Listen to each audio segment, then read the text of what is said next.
국민의힘이 이재명 대통령 재판 취소 저지 특별위원회를 구성했습니다. 위원장은 검사 출신 주진우 의원. 검찰이 이재명 대통령이 야당 유력 인사였던 시절부터 그를 올가매기 위해 무리한 증언 회유나 짠맞추기식 수사를 했다는 의심을 받는 상황. 국민의힘은 특검이나 공소 취소는 부당하다고 맞서고 있는데요. 이를 두고 국민의힘이 검찰의 편에서 정치적 여론전을 펼치고 있다는 비판도 나옵니다. 주진우 의원, 그도 검사 출신이죠.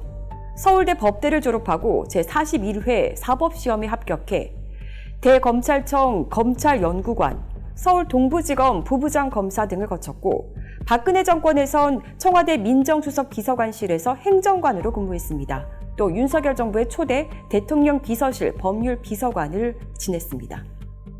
그런데 그런 그가 여전히 답하지 않는 것들이 있습니다. 그중 하나의 이야기를 다시 꺼내보려 합니다. 이야기는 2016년경으로 거슬러 올라갑니다. 당시는 검사들 중에서도 상위 1%에 속하는 엘리트 검사라 일컬어지던 김형준 전 검사의 고교 동창 스폰서 사건으로 사회가 발칵 뒤집혔던 때였습니다. 당시 김형준 검사에게 금품을 제공했다고 폭로했던 사람, 바로 뉴스타파 죄수와 검사 시리즈의 주요 제보자인 김희석 씨입니다. 1조 원대 사기 사건 IDS홀딩스 김성훈의 은닉자금이 존재한다며 자수까지 해가며 제보했던 그 제보자이기도 합니다. 이 사건으로 2019년 9월 대검 특별감찰팀이 꾸려졌습니다. 그리고 이 사건을 무마시키기 위해 열심히 뛰었던 검사 출신 변호사가 한 명 있었습니다. 이름은 박수종. 그는 이른바 박재벌로 통할 정도였습니다. 그는 김형준 전 검사에게 돈이 필요할 때마다 자금도 빌려줬고 은밀한 심부름도 해줬고 또 김형준 검사에 대한 당시 언론 보도를 막기 위해 김희석 씨를 회유하는 역할까지 했던 인물입니다. 당시 변호사였던 박수종은 왜 이런 역할을 도맡아 했을까요? 관련 언론 보도를 정리해보면 이렇습니다. 변호사 박수종은 2015년 초부터 금융위 조사를 받고 있었습니다.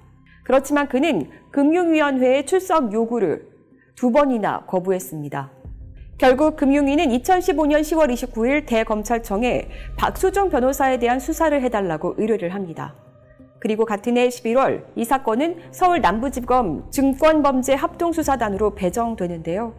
이 증권범죄 합수단의 단장이 바로 김형준 검사였던 겁니다. 당연히 박수종 씨에게는 당시 김형준 부장검사가 든든한 백이 되어 주었겠죠. 그런데 이 김형준 부장검사 역시 수사를 받게 됩니다. 이때 대검은 김형준 부장검사와 김희석 씨뿐만이 아니라 박수종 변호사의 통화 내역, 또 계좌 거래 내역까지 샅샅이 살펴보게 됩니다. 박수종은 2015년 9월 15일부터 2016년 9월 15일까지 1년간 총 22명의 현직 검사와 통화를 나눴습니다. 이 중 눈에 띄는 인물이 있었는데요. 바로 주진우 의원입니다. 2015년 9월 22일부터 2016년 4월 12일까지 주진우와 박수종 두 사람은 모두 65차례 통화를 했고 13차례 문자를 주고받았습니다. 주진우 의원이 박수종과 빈번하게 통화를 나누던 시점, 그는 박근혜 정부 청와대 민정수석실의 행정관이었습니다. 더욱 눈여겨볼 지점은 두 사람의 통화가 가장 빈번했던 시기는 바로 금융위가 검찰에 박수종에 대한 수사를 의뢰한 2015년 10월부터 또 수사를 받던 2016년 1월 사이라는 점입니다. 금융위로부터 수사 의뢰를 받은 대검찰청이 박수종 사건을 남부지검으로 이첩한 2015년 11월 5일로부터 나흘 뒤 이 사건은 증권범죄 합동수사단의 안광현 검사에게 배당됐는데요. 이날 박수종 변호사는 청와대 민정수석실에 있던 주진우와 5차례 통화를 합니다. 밤 10시 34분 박수종 변호사는 주진우 당시 행정관에게 전화를 겁니다. 두 사람은 14분 44초간 통화를 했습니다. 그리고 20분 뒤인 10시 56분 주진우 당시 행정관이 박수종 변호사에게 2차례 다시 전화를 걸어 각각 50초 또 5초씩 통화를 했습니다.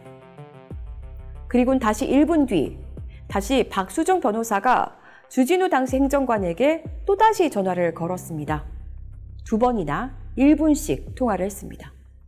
검사 배당이 이루어진 직후, 즉 다음 날인 11월 10일과 또 그 다음 날인 11월 11일에도 박수정 변호사와 주진우 당시 행정관은 3번이나 통화를 했고요. 또 3차례 문자 메시지를 주고받았습니다. 또 그로부터 2달 뒤인 2016년 1월 12일 박수정 변호사는 서울 남부지검에서 피의자 신분으로 첫 검찰 조사를 받게 됩니다. 이 조사 전날인 1월 11일에도 박수정과 주진우 당시 행정관 2차례 정도 통화를 했습니다.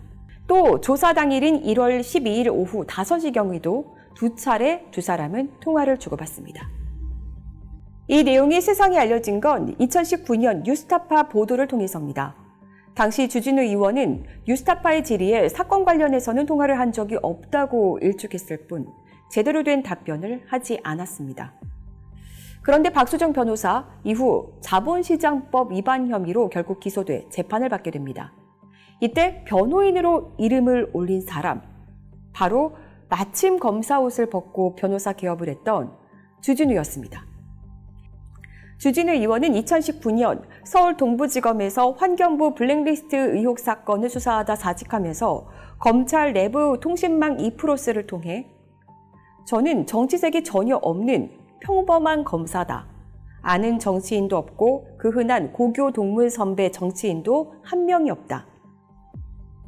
정치적 언동을 한 적도 없고 검찰국에서 발령을 내 어쩔 수 없이 청와대에서 근무한 적이 있을 뿐이다. 이런 글을 남기면서 떠났습니다. 이후 곧장 박수정을 변호했고 뉴스타파를 상대로는 소송전을 치렀습니다. 결과는 어떻게 됐을까요? 1심은 뉴스타파가 승소했습니다. 하지만 항소심 재판부는 박수정과 주진우 두 사람이 통화하고 연락을 한 사실은 인정을 하면서도 수사 외압 행사 사실까지 입증된 것은 아니라면서 뉴스타파의 정정 보도를 명령했습니다. 그러나 이후 대법원에서 원심의 판단을 다시 하라는 취지로 사건을 파기환송합니다. 사실상 주진우 의원이 패소한 거죠. 이제 국회의원이 돼 검찰의 편에서 목소리를 내고 있는 주진우 의원.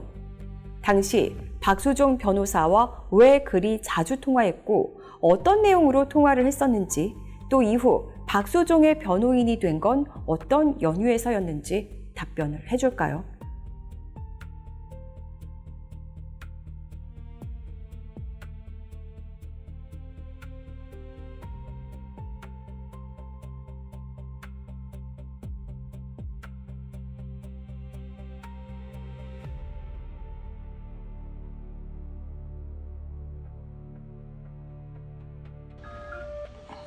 지금은 고객이 전화를 받지 않으니 전화번호를 남긴 후 별표를 눌러주세요. 당시 박수정과 자주 통화한 인물 중 또 눈에 띄는 인물이 있는데요. 당시 중앙지검 형사 1부장이던 심우정 검사입니다. 두 사람은 2015년 10월 13일부터 이듬해 6월 21일까지 총 37번이나 통화했습니다. 또 국회 국정조사 청문회에 증인으로 출석해 이재명 사건으로 윤석열과 연락한 적 없다고 해 위증 논란을 빚기도 했던 이원석 전 검찰총장도 있습니다. 그는 당시엔 서울중앙지검 특수 1부장이었습니다. 그는 박수정 씨와 2016년 1월 7일부터 2016년 8월 16일 사이 총 33번 통화를 주고받습니다. 그해 검찰총장 후보자 인사청문회가 열린 2022년 9월, 박주민 의원 이렇게 질의합니다. 후보자님 혹시 박재벌이라고 아십니까? 박재벌? 누구를 말씀하실지 잘 모르겠습니다. 예, 이 박재벌이라는 사람은 검사 출신 전관 변호사로 주식시장에서 수십억의 자금을 동원하고 막대한 이익을 얻었다는 박수정 변호사의 별명입니다. 예. 박수정 변호사는 아십니까?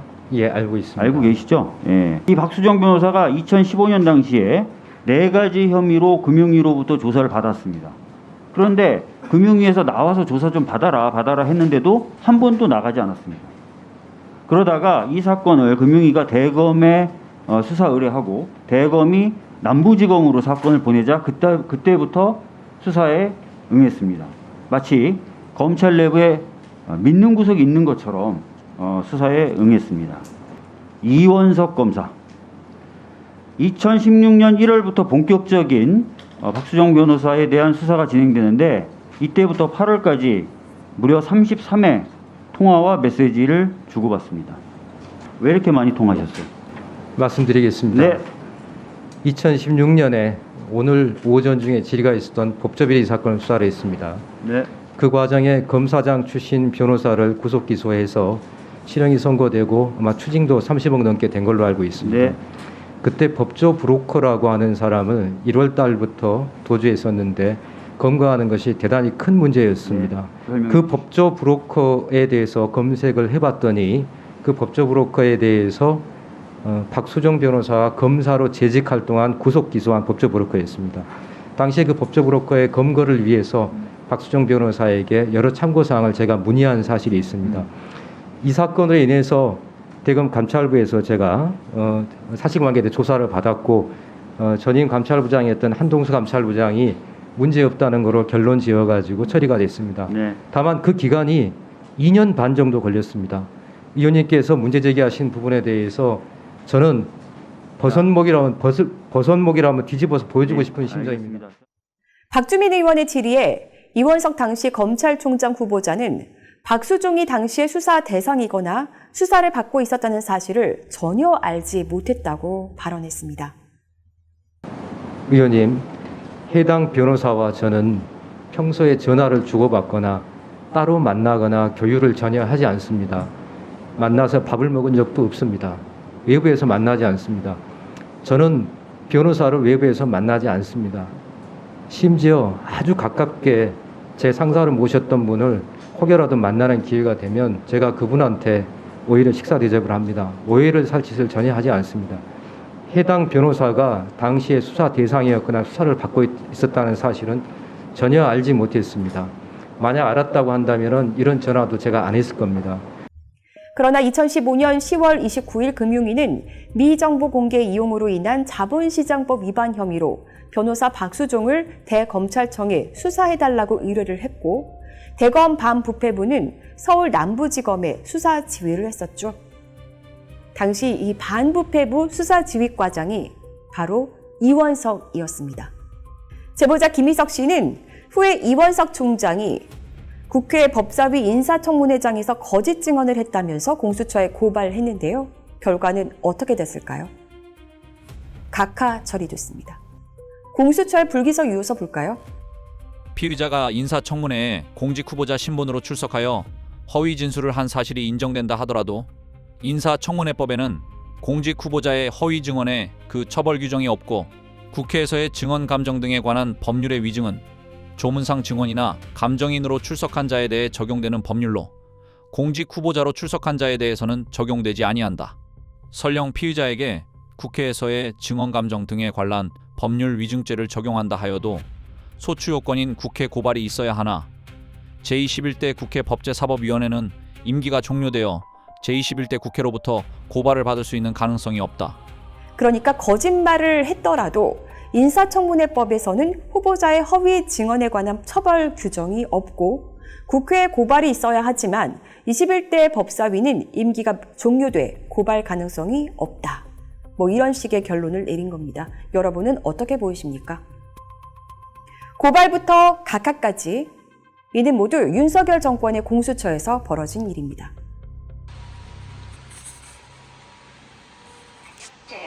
녹음을 통해 이름과 용건을 말씀해 주시면 상대방이 통화할 수 있는지 확인해 보겠습니다. 송장님 안녕하세요. 뉴탐사의 권지연 기자라고 합니다. 통화 좀 부탁드리겠습니다.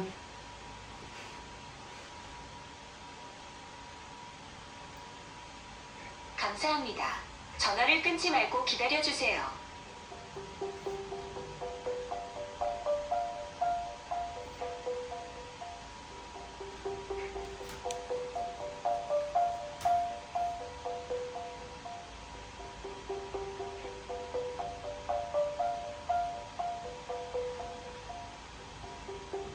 죄송합니다. 이 상대가 지금 전화를 받을 수 없습니다. 추가 메시지를 남기려면 삐 소리 후 말씀하세요. 네, 총장님 안녕하세요. 저 다름이 아니라 몇 가지 좀 여쭈려고 합니다. 네, 과거에 박수정 변호사가 피해자 신분이 당시에 수차례 통화를 하셨었고 이에 대해 검찰청장 인사청문회 때 해명을 하셨던 것으로 기억합니다. 네, 그러면서 박수정 변호사가 피해자 신분인 것을 몰랐다고 당시에 말씀하셨었는데 이때 당시에 거짓말하신 것 인정하십니까? 또 검찰총장이 된 후에 박수정 변호사와 연락을 취한 수많은 검사들에 대한 조사 혹시 해보셨을까요? 관련해서 여쭙고 싶은데요. 통화 가능하실 때 반드시 이 번호로 연락 주시면 감사하겠습니다. 박수정 변호사는 어떻게 됐을까요? 집행유예를 받고 일상을 살고 있습니다. 그리고 이제 박수정과 검사들은 왜 그리 많은 통화를 했었는지 그 누구도 묻지 않고 있습니다. 오히려 당시 그 검사들은 모두 승승장구할 뿐이었습니다. 우리는 다시 묻습니다. 왜 검사들은 피의자와 그 많은 통화를 나누었을까요?